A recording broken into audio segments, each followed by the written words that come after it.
இன்னைக்கு தாலி கட்ட போற நேரத்துல 1000 பேர் முன்னாடி ஏறிட்டு வந்துட்டியே இது என்ன அர்த்தம்? இந்த கல்யாணத்துல எனக்கு இஷ்டம் இல்லன்னு அர்த்தம். ஏன் இஷ்டம் இல்ல?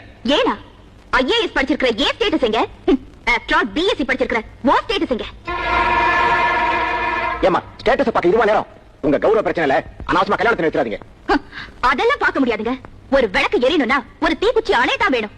தீக்குச்சி அணையதேன்னு அனுதாபப்பட்டா அப்புறம் ஆயுசுக்கும் இருட்டுல தான் நிக்கணும்.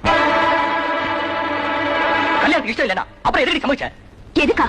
அன்னைக்கு என்ன கல்யாணம் பண்ணிக்கிறதா சம்மதிச்சு நிச்சயதார்த்தம் பண்ணிட்டு சொத்து போன உடனே தூக்கி எரிஞ்சியே, அதுக்கு ஒரு பாடம் சொல்லத்தான். டெல்லியில வச்சு உன் பேச்ச கேட்டு நான் ஏமாந்ததா நீ நினைச்ச. ஆனா ஏமாந்தது நான் இல்ல, நீ. கலெக்டர் கொண்டாட்டியானா நிறைய காரியம் சாதிக்கலான்னு நீ கல்யாண பத்திரிக்கை அடிச்ச. ஆனா இந்த கல்யாணமே ஒரு நாடகம் தானே நான் ஏற்கனவே விஸ்வத்துக்கு லெட்டர் எழுதிட்டேன். நான் நினைச்ச உன்னை எப்படி வேணும்னாலும் பழி வாங்கி இருந்திருக்கலாம். அது உனக்கும் எனக்கு மட்டும்தான் தெரியும். நீ எப்படி எங்க அப்பாவை 4 பேருக்கு முன்னால அவமானப்படுத்தினியோ அதே மாதிரி